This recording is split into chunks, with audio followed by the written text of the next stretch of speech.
जत मौलवी अहमद लाखानी ऋण कचमे अला बंदखा सिंदोड़ी सामू असुल ज़माने की वैरान थियल वात जेती खां पुछियो आएगा कमर एवालनी वात केड़ी मारनी देगा हकीकत आलनी वात करी मारनी ऋण में गयो राम रही के परनाल दोगई तेरे यार में रही तो बात गरी मारनी ऋण में रही रात गयो गयो कलरा दो में गयो दियो पर दियो तेरे परो दो बात गरी मारनी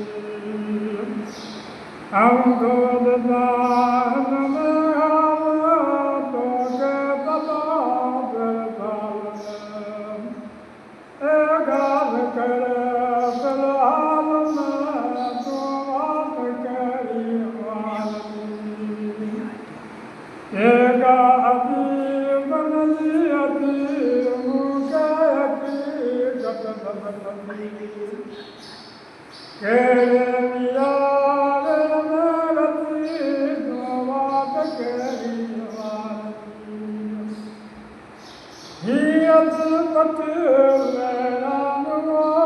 या मतलब को मक्कानो केरो संदस दुलतानु दो बात करी मारनी हिजा अतलारन पतुओ या मतलब दस्तर कतुओ पंदरंद सदसवतुओ दो बात करी मारनी ऋण में जता तो तुरत जा भेटा मियाँ ने जमदा देखा चकरी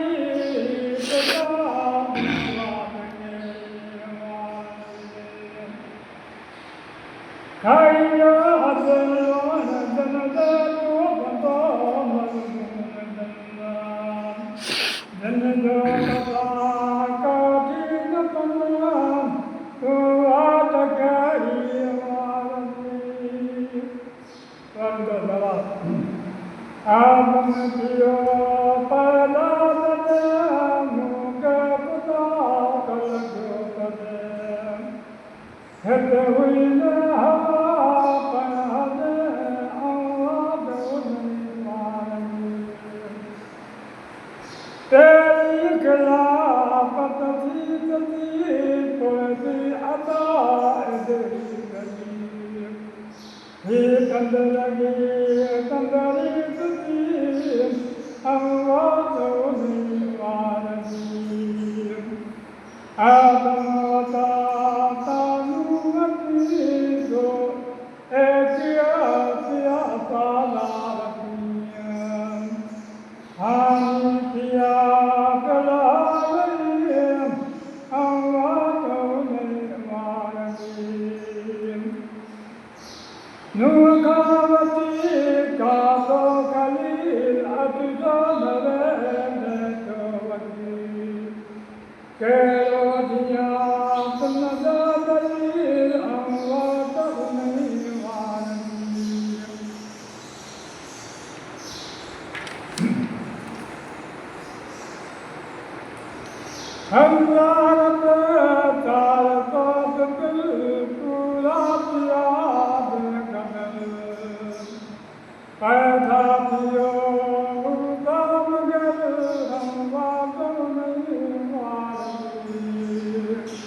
तन सत तो मावन दिया अज दिया अति पूरा दिया तीअं तीअं चली ते मेरिया वादव मेरी मारती तेरन दबाए तादिया बिन अगिया रातिया अज दिया अचो पूरा दियन वादव मेरी मारती आज की अल्लाह बंदत अति तो कादती कदरी कती उन हंद पवंदा पत पती आवाज़ में मारनी आज की अल्लाह बंदत उतर तो की वयो केरे कदर जेने बदा मुंद जो ज़बर आवाज़ में मारनी जैसे कदम बुनियादी में मिया बरदोर में राज़ोनिया कैसे हुआ अल्लाह आवाज़ में मारनी तो कादती जिंदोरी ज़हीम केरा नज़ाते अदरीम वादे अल्लाह पैदी वही आवाज़ में मारनी इन हुआ शाही शराब कभी लगी दर्दी दर अज दोद में कारो कलम आवाज़ में मारनी गौतम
मदावा पूरो